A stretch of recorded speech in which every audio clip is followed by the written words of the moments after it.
In the previous lecture, we had looked at the water cycle and various components of the water cycle. Precipitation is one of the major components of the cycle, so we started looking at the precipitation mechanism. We looked at different kinds of precipitation. For example, we can have orographic precipitation, we can have cyclonic precipitation, and similarly other forms of precipitations are also discussed. Then we started discussing the measurement of precipitation, and we saw that two different types of rain gauges can be used, recording rain gauges and non-recording rain gauges. The non-recording rain gauges, they don't record a continuous variation of rainfall. Once a day somebody goes and measures whatever was the rainfall during the previous 24 hours, and therefore the record of a non-recording gauge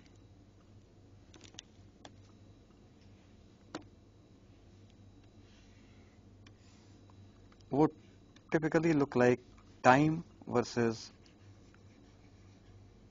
depth of precipitation, and this will be 1 day, 2 days, 3 days, like this, and there will be some depth measured during that day, like this. So this kind of precipitation record comes from a non-recording gauge. The drawback is that within a day we don't know when the rainfall occurred, and sometimes during the day the rainfall may occur with a very large intensity and we will not be able to capture it. That's why recording gauges are used, and we saw three different kinds: the tipping bucket,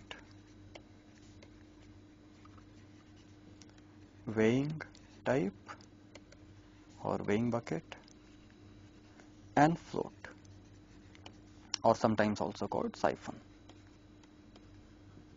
So these recording rain gauges, they maintain a continuous record of the precipitation. So time versus depth of precipitation would be a continuous curve which will be a continuously increasing curve, and different portions will give the intensity of rain. If there is no rain, then it will be horizontal. In the tipping bucket rain gauge, we saw that there would be an arrangement like this,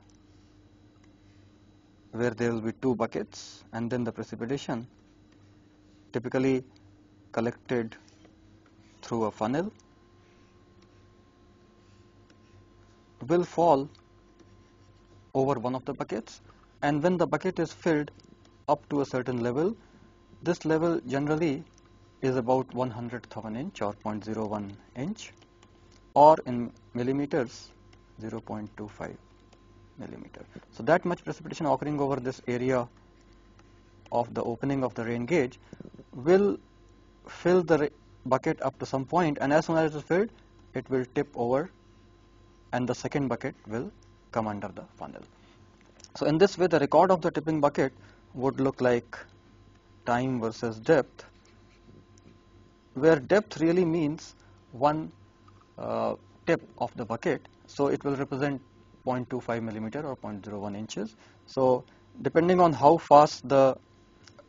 intense is the rain, we may get a record like one tip here, one more tip here. So it will be discrete tips which will be measured here, and the number of tips will show the intensity of the rainfall.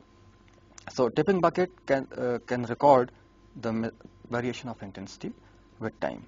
Weighing bucket, simply instead of this tipping bucket here, we have a bucket which is continuously, weight is continuously taken, and that will give us a curve which the weight can be calibrated to give the depth, and it will again give us a continuous record like this. Similarly, a float or a siphon has again collected through a funnel. There may be a chamber here in which there would be a float which would rise with water, and this float will be connected to some measuring instrument which will record the location of the float and therefore the depth of rainfall continuously. So the recording type of rain gauges give us a curve which we called the intensity, or the continuous depth means accumulated mass or accumulated depth, which we call the mass curve. The slope of this line gives us the intensity at different times, and that slope gives us what is known as a hyetograph. So time versus intensity. Intensity we can measure in centimeter per hour or millimeter per hour or inch per hour. In India typically we use the SI units, but in US inch per hour is more common. So time versus intensity graph can be plotted, and we may get a discretized time versus intensity curve like this. For example, for a storm, typically the maximum intensity will occur somewhere in the middle portion. So it will start with a low intensity and then achieve a maximum value and then again fall down. So this is known as a hyetograph. So we looked at these two different methods of presenting the data, one in terms of mass curve, so accumulated depth, which we call the mass curve, and the other, the hyetograph, which is the intensity versus time. These two are, of course, if we have a non-recording, then typically it is done daily. So we will get an idea about the daily accumulated mass, but intensity for a period less than a day we will not be able to find. That's why recording gauges are put. They will give us a fine discretization of time. So for example, every hour we can find what is the intensity of rainfall. Non-recording are less expensive,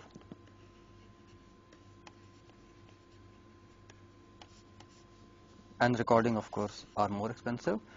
The general practice which is followed is that 10% of the rain gauges should be recording.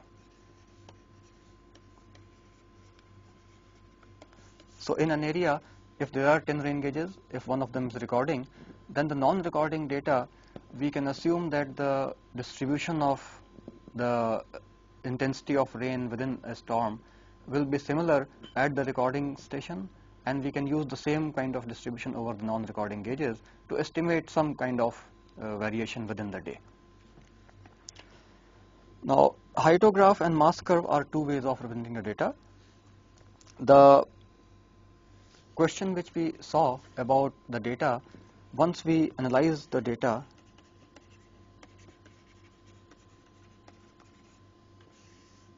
the first thing which we saw was what happens if there is a missing data,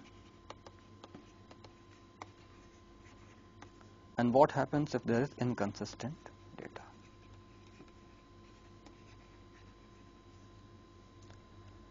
Missing data, we saw that there may be various reasons of data being missed, but if there is missing data, we can use the average of nearby rain gauges and assume that the missing data relates to those values. For example, if the value at the corresponding stations, we can take the mean of that, but if the rain gauges have very different normal precipitations, then we can take the average of the precipitation divided by the normal values.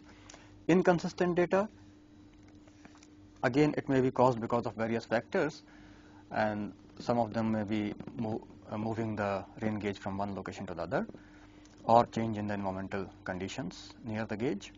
And inconsistency, we saw how to remove the inconsistency by plotting the precipitation at that station with the precipitation at, let's say, average precipitation of 5 or 10 or 20 nearby stations. Typically about 10 stations are used, and what we do is we get a double mass curve which shows accumulated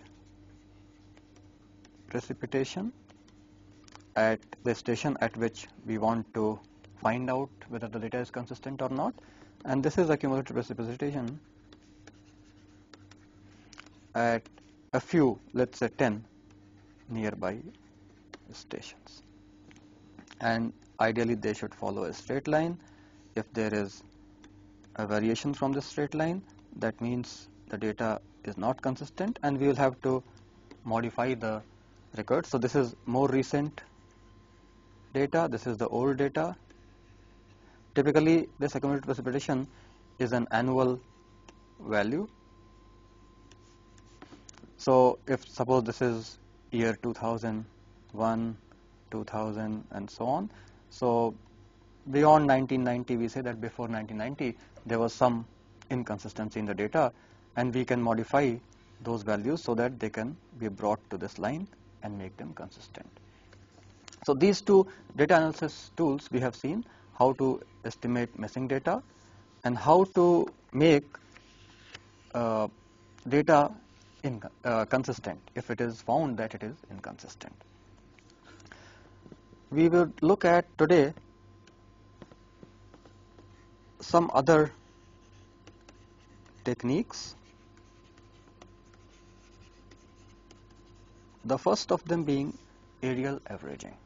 So if we have an area over which we want to find out the precipitation depth, and we have rain gauges, let's say located like this, then what value we get for the depth of precipitation at a rain gauge really represents a point value.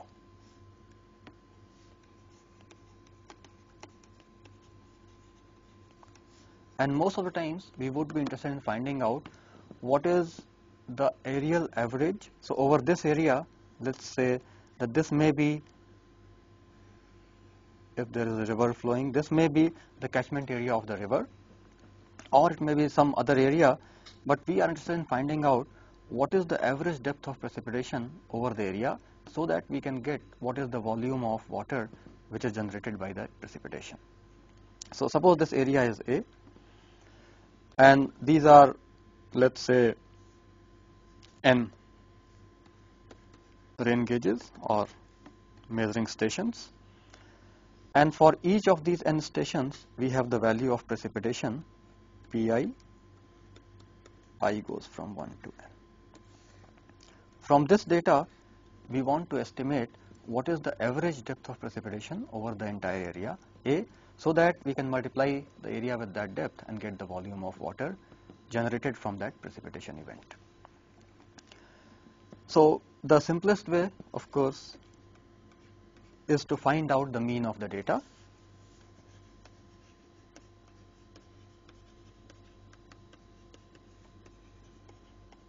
And a simple arithmetic mean of the data may be thought of as being the average depth over the entire area.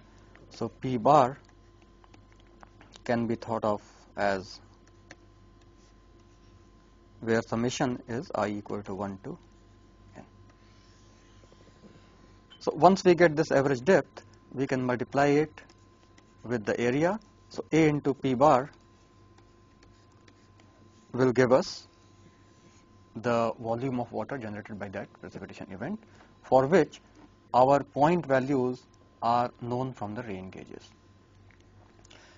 Typically it will work okay, but the problem comes when the distribution of the rain gauges is not uniform over the area. For example, we may have an area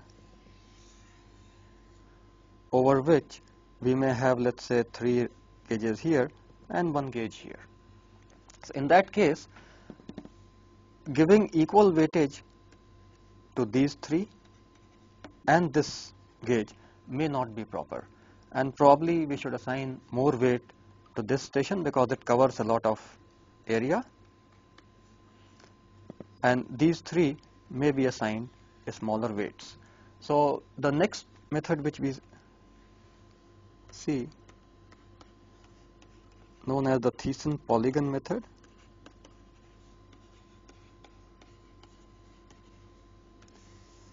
is based on this principle that different rain gauges may have different effective area.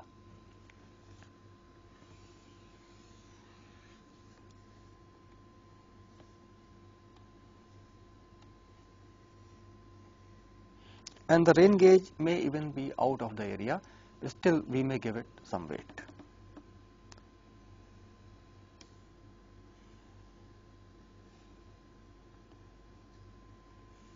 In the Thiessen polygon, we join the stations by these lines, and then we take the perpendicular bisector of these lines.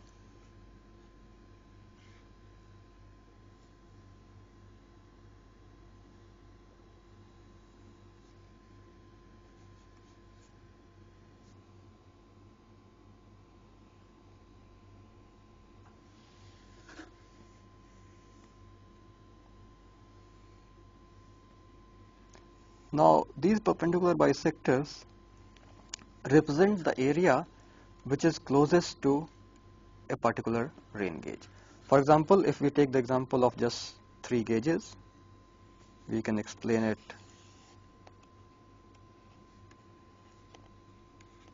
So, if there is a triangular network and we have these perpendicular bisectors, then this entire area, let's call this rain gauge 1, 2 and 3.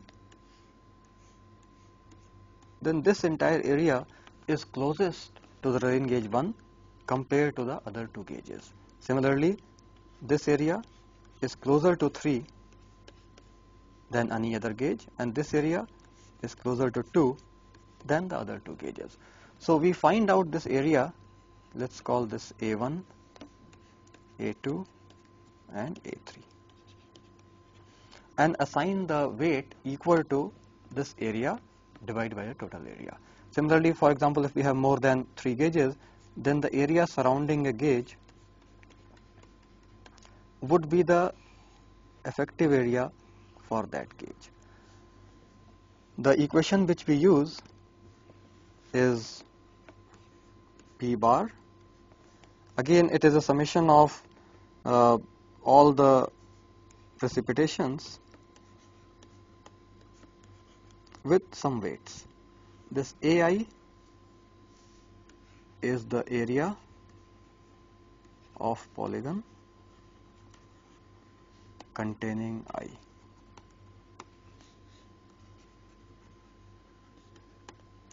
And I again will go from 1 to n.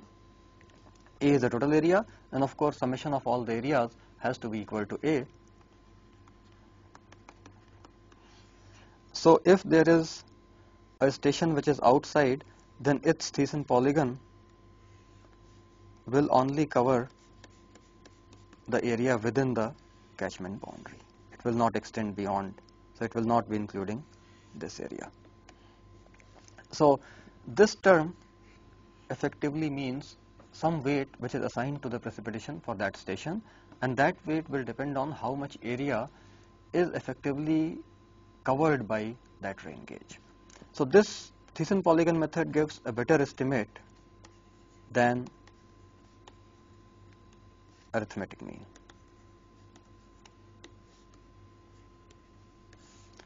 But still, it does not account for variation in, let's say, topography of the area. So if we have an area where there may be higher elevation here, suppose we say that this is at higher elevation and there is some rain gauge here, there may be some rain gauge here, it will not account for Thiessen polygon will divide the area like this. It will not account for the topographic variation and therefore rainfall variations within that area. So the third method which we use accounts for this possibility also, and it's called iso-Hayatal method.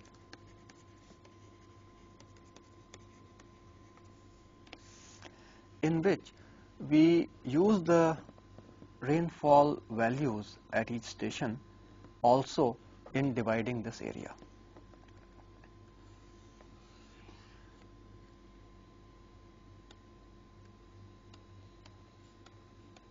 So suppose we have the rain gauges at these locations. The values of the precipitation here are known. So at all these stations we know what are the values of Pi. Now using that Pi, similar to contour lines which show equal elevation, we can draw lines which are known as isoheital lines. Isoheital lines are lines representing equal precipitation depth.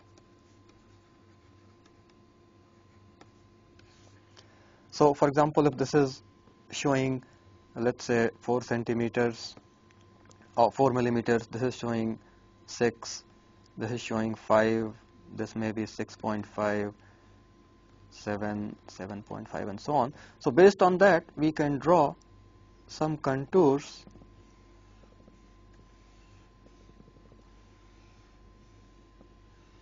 which will show depths like this. So this line represents the line on which the depth of precipitation is 4 millimeters. Similarly 5, 6 and so on. And what we do is then we again assign a weight, but this time we use P bar as some average precipitation into the area,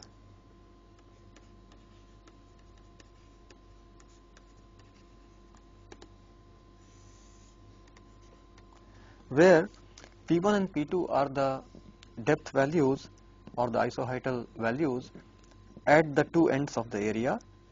So if we call this area as A1, then the value here will be P1, P2. Similarly for this area, P2 and P3. For this area, we will have P3 and P4. So for this area, between 4 and 5 isoheight values, we will have 4 plus 5 by 2. So we will say that this area has an average depth equal to 4.5. Multiply it by the area A2. Similarly, the first area has average depth P1 plus P2 by 2, multiply by the area, and so we will add everything up, divide by total area and get our average precipitation. So isoheital method is probably the best out of these methods, but it requires a lot of data to be able to plot the isoheital maps. So once we convert the point values from the rain gauge to the aerial values, we can analyze and present the data in different forms. One of the forms in which we can present the data is known as depth duration curve.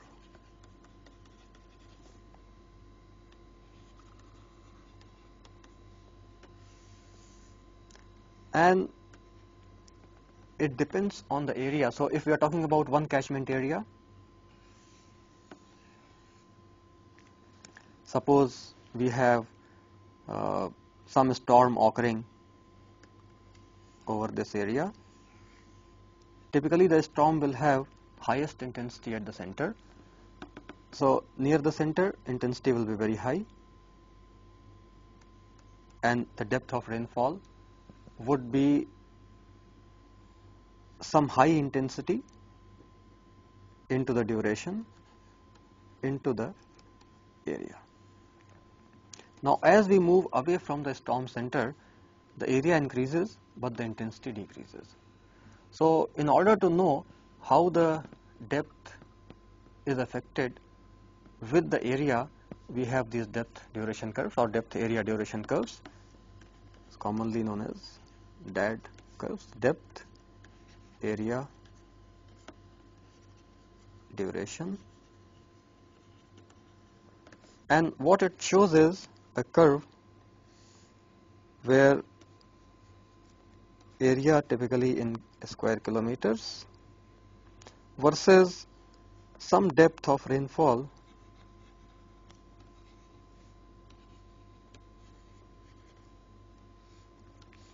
Now, if we take a particular duration of rainfall, we can get an equation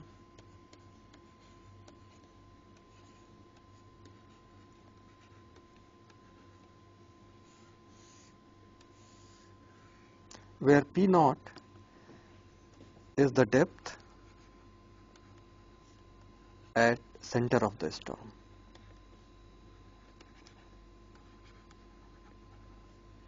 K and N are some coefficients and A is the area. So as we move away from the center or the eye of the storm, the intensity decreases. Depth of course will increase as we increase the area, but the rate at which it will increase will become slower. P0 is taken at the center of the storm. Suppose we have a rain gauge here, then it is very unlikely that the eye of the storm will be exactly on the rain gauge. So the rain gauge value generally is not taken as P naught.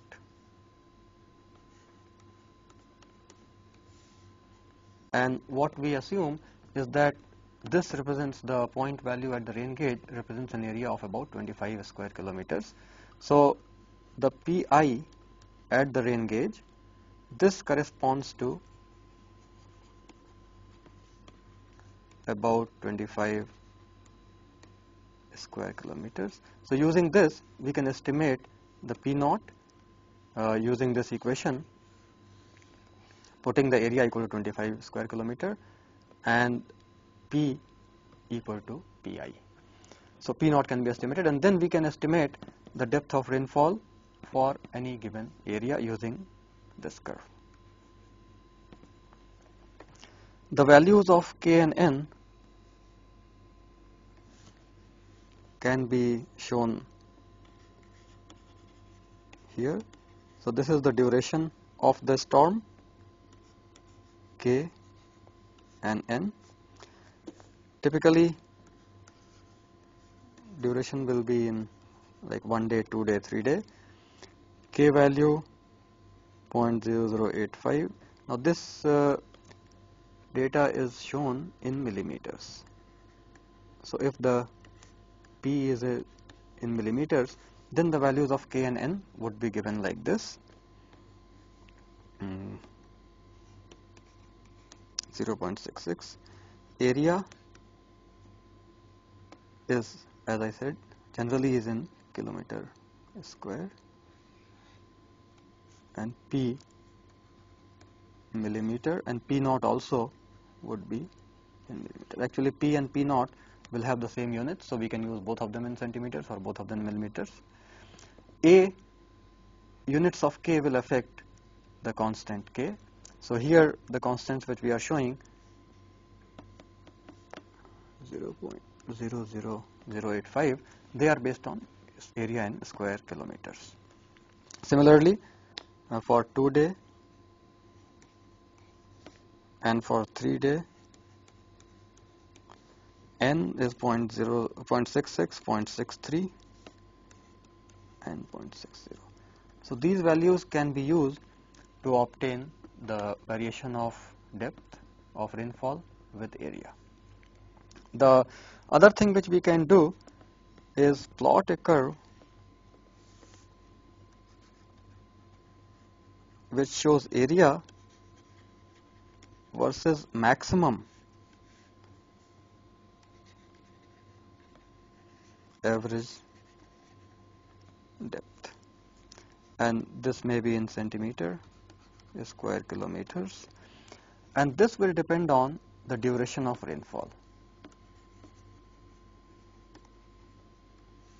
So for different durations we can have these different curves. This, for example, may be 18 hours, this may be 6 hours, 1 hour, and so on. So the maximum average depth means that we will take some extreme storms occurring in that area, and using those extreme storms we can estimate what is the depth for different areas. So as we said that near the storm center the intensity will be very large, and as we move away the intensity becomes smaller. So as the area increases, we can see that with increase in duration the average depth will increase, But with increase in area, the average depth will decrease because the intensity of the storm is decreasing as we increase the area. These curves are important because they give us extreme conditions. So we can take a maximum or very severe storm, how much depth of rainfall will result under various conditions. For example, if the storm is only a 1 hour duration, what will be the maximum depth which we can expect over a certain area which the storm is covering. So depth, area, duration curve and the maximum depth, they are very important parameters to be estimated for given conditions. For example, again for North Indian conditions,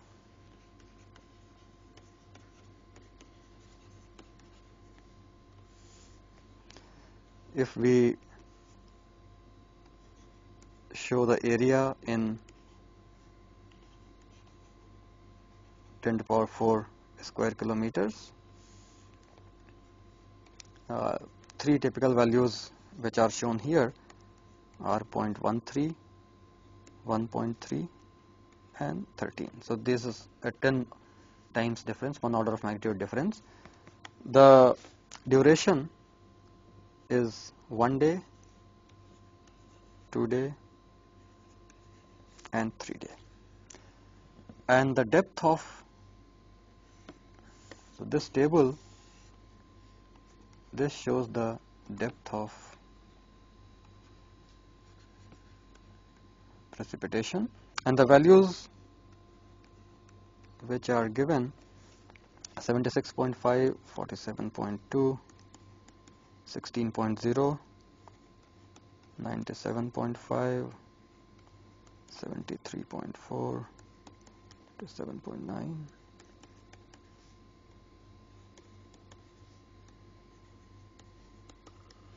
These are in centimeters, and this is based on severe storms occurring in that area.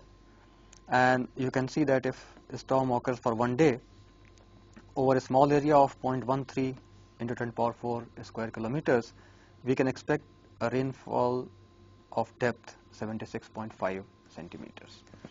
As we increase the area, so we can look at this, as we increase the area, the depth becomes smaller, as we have seen that as we move away from the center of the storm, the intensity decreases, and as we increase the duration, of course, the depth will increase, but not at the same rate. So the value for 2 day will not be twice the value of 1 day, because again with the larger duration, the same intensity cannot be maintained.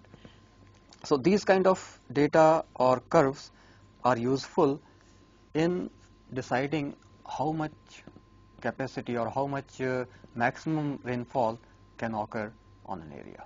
So depth, area, duration curve are quite critical from this point of view. The other analysis which we can do from the rainfall data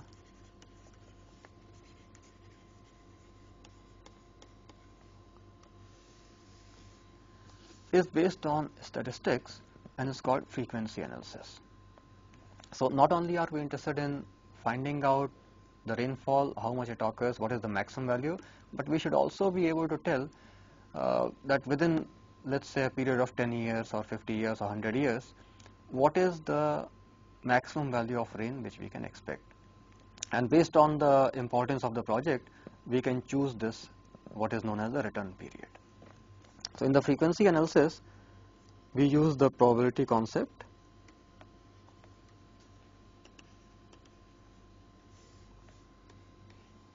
and the return period concept.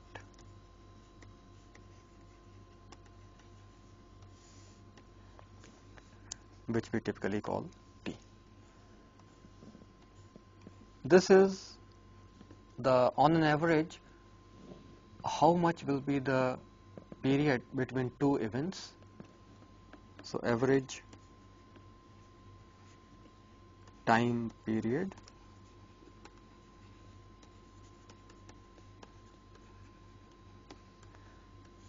for example, we say that rainfall of 100 millimeters in 1 day. what will be the average expectation. So let's say we can say once in 10 years or once in 20 years.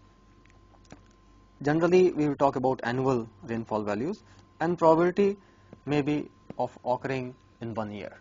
What is the probability that the event will occur in a certain period?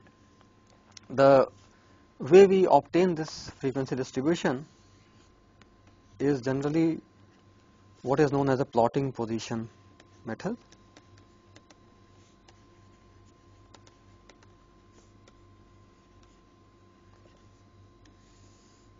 In which we obtain the values, let's say annual rainfall, and arrange it in an order. So we have, let's say we have 50 years of data,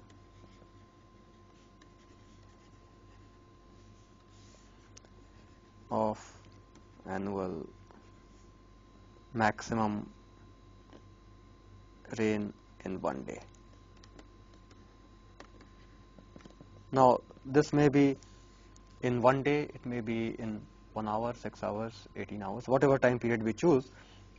So we have the maximum value, let's choose the period of 1 day.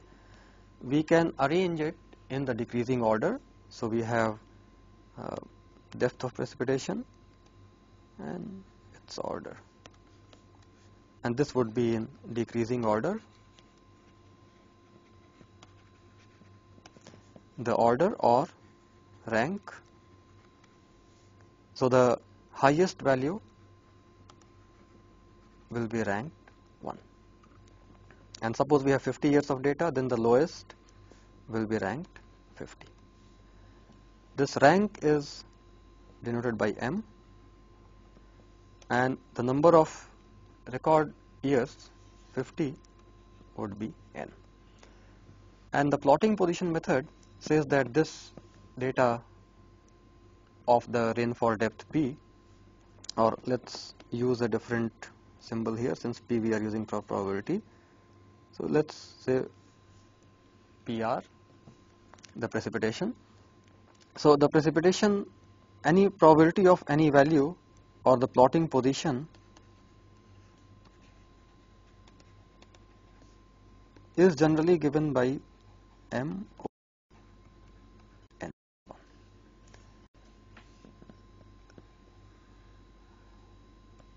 And using this plotting position, we can obtain the probability and the return period for different annual maximum values. So the plotting position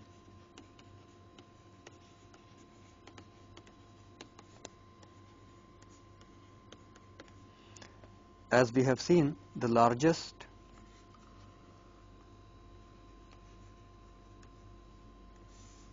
value has a plotting position of 1. That means the probability that this value will be exceeded would be very small, 1 over n plus 1, or the return period, which is 1 over probability, would be given by n plus 1. So this is the probability that the event will be equaled or exceeded in any year. The smallest value has rank m equal to n, and therefore the return period will be n plus 1 over n. For large n, it will come very close to 1. There are some other methods also of the plotting position. For example, there is a California method which uses a plotting position of m over n. There is a Hazen method which uses a plotting position of m minus half over n. So different methods have been used. We will use m over n plus 1, which is typically called the viable method. In m over n, you can see that when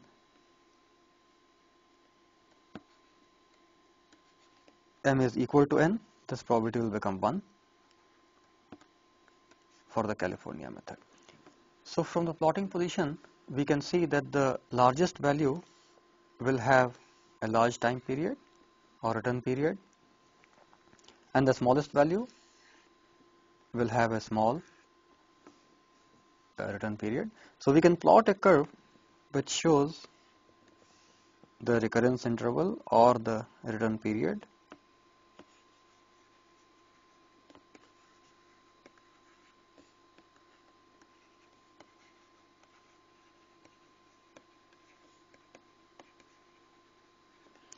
which represents the average interval between occurrence of two events of some magnitude. And then here we can plot, let's say, the annual maximum rainfall depth, and this annual maximum may be in one day. So rainfall depth may be daily. And if we plot the curve, it would, return period may be 1, 10, 100, 1000 years, and the rainfall depth here, it may be in centimeters. We may plot 0, 10, 20. So typically we would get a curve like this, and suppose we have 50-year data, then generally it will stop near 50. But based on this available records, we can extrapolate the data and obtain the 100-year rain or the 1000-year rain. So this gives us some idea about how frequently a rainfall event will occur, which is important to us because different projects will have different useful life, different importance, and based on that we can decide what return period to use for an event used in the design of that project. Frequency analysis is important from this point of view. The result of this can be shown in terms of what are known as intensity, duration, frequency analysis.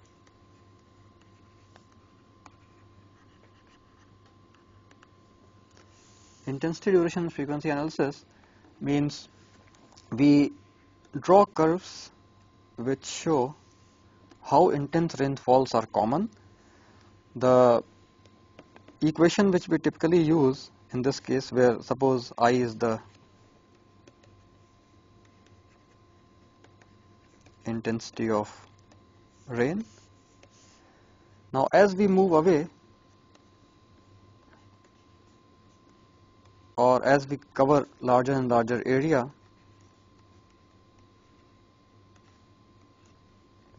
there will be some, the return period of course affects the intensity.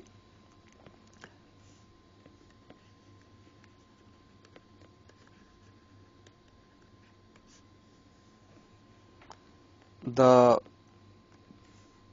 duration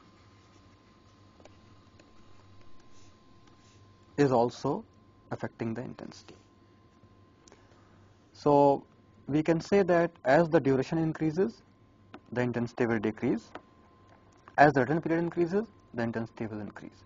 So in other words, higher intensity storms will have a higher return period, they will be less common, and with duration, as the duration increases, the intensity decreases, because sustaining the intensity for a larger duration is not possible, or for shorter duration storms will have a very high intensity.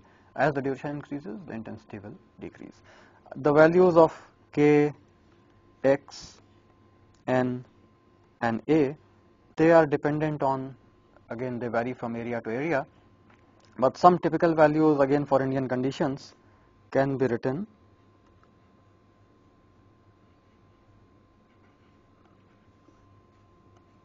There is a wide range of these values given in literature. Generally, we would use some value about, let's say, 100, not exactly, but close to 100 for this, about 0.2, this is A is about 0.5 and N generally about 1. But there is a wide range, for example, K may vary from 10 to 120 and so on. So these typical values can be used, and this will give us the intensity of rain in millimeter per hour. Time return period typically is in years, and duration is generally in hours.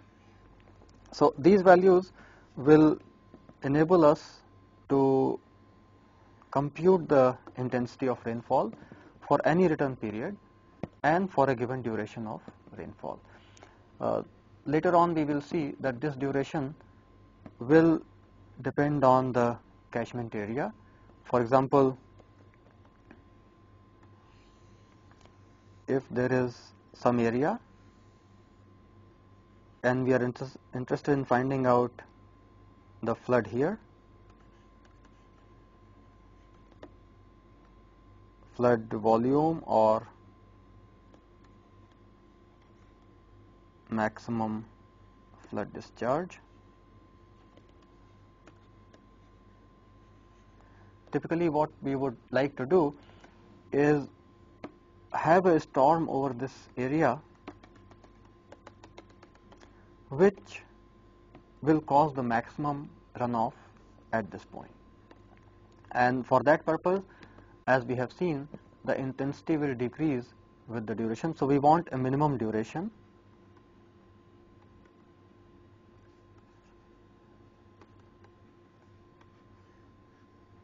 and we don't want a duration which is very small also, because then the entire area of the catchment may not contribute to the flow. So if the duration is very small, suppose the duration is such that only this much area is contributing to the flow at one time, and then the flow from this area reaches after some time, then we will not be able to get the maximum flow discharge.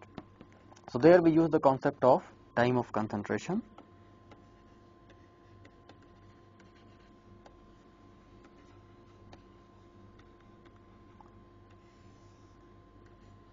which is the time taken by the farthest point in this catchment.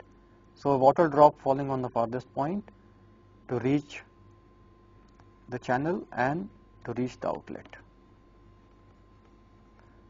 So the time taken from the farthest point to the outlet is the time of concentration, and since the intensity we have seen,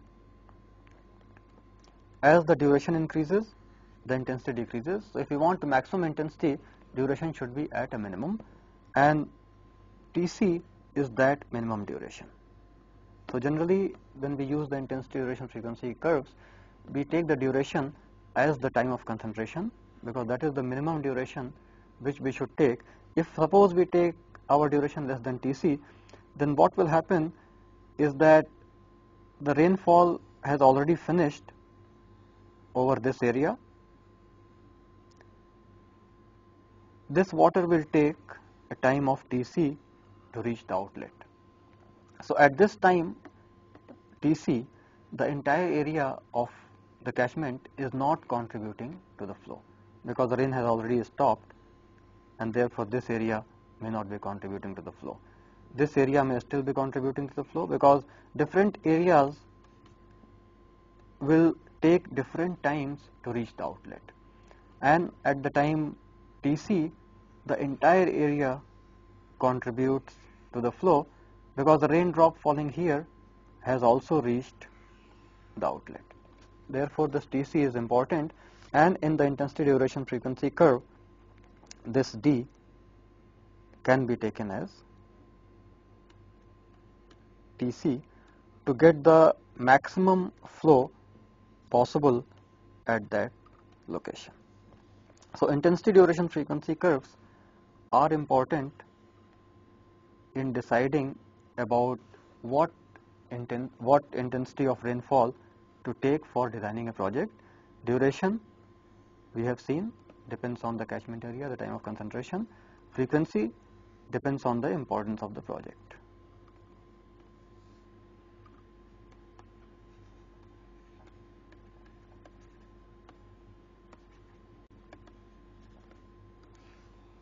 For a more important project, we should choose a return period which is of the order of maybe 100 years or sometimes 1000 years.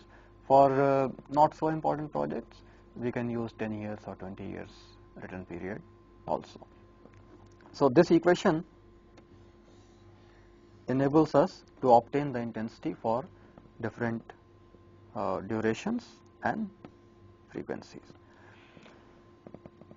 Values of K, X, N and D, general average values are here, but we will have to find out these values for the area under consideration, and using that we can estimate the intensity. The other thing which we are interested in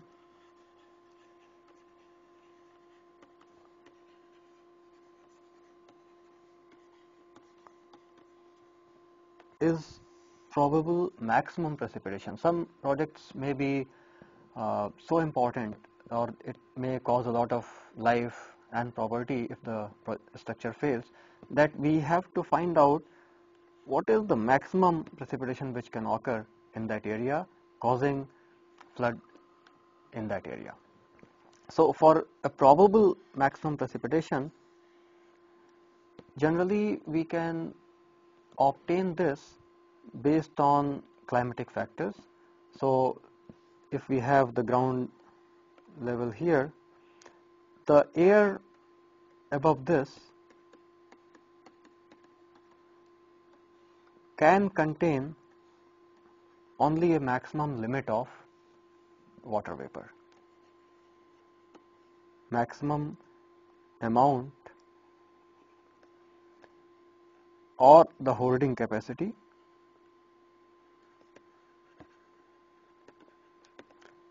is limited. So there are methods using which we can estimate what is the amount of water vapor present in this air column, and based on that we can estimate the probable maximum precipitation. But there are other methods which are based on the frequency analysis, and typically what is done is that the probable maximum precipitation is given as some mean precipitation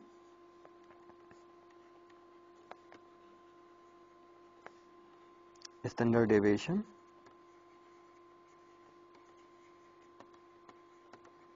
multiplied by some constant K, generally around 15.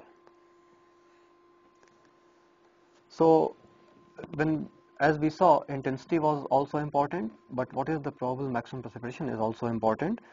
The intensity, as we saw, could be obtained from this curve. Intensity is also important in deciding, let's say we have some soil erosion in an area.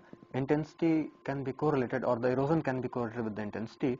So for that purpose also intensity becomes important. Maximum flood, of course, we want to be very safe. We can use this kind of equation.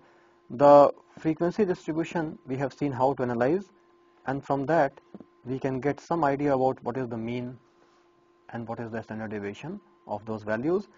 Taking a very high multiplying constant, about 15, we can obtain probable maximum precipitation. Some typical values for India. There are some empirical equations which are generally given, but 1D PMP. So this is probable maximum precipitation, which is generally written as PMP. 1 day PMP for India is generally taken to be about 40 to 100 centimeters. And for all over the world, data from all over the world has been collected, and an equation like this has been proposed for the PMP for different durations of rain. So for example, this is 1D, this is in hours. So if this is 1 day, then D would be 24, and the value which comes out to be for 1 day, it comes out to be about 190 centimeters. So from the data from all over the world, The probable maximum precipitation for one day is expected to be about 190 centimeters. For Indian conditions, 40 to 100 centimeters is the value which is typically used. So in today's lecture, we have seen some of the ways of analyzing the data which is collected from the rain gauges. The data from the rain gauges can be recorded continuously, or it can be recorded on a daily basis. The data can be analyzed to find if there is any missing data or inconsistent data, and that can be corrected. We have seen some methods of correcting that. Then some alternative ways of presenting the data, for example, the intensity curves, the depth area duration curves have been studied, and as we see that the intensity of the rainfall will depend on what is the frequency we adopt for the rain and what is the duration of the rainfall. So intensity duration frequency curve, or the IDF curves, have been studied, and we have seen what is the use of those curves. The duration we have seen can be taken as the time of concentration if we are interested in finding the maximum flow at the outlet for a catchment. Then we can also find out the probable maximum precipitation, which is the maximum value of precipitation which can occur at a given location for different duration of rainfalls, and using those values we can estimate the ultimate maximum value which can be used for very important projects, although PMP is very high and it's not really used for general design purposes.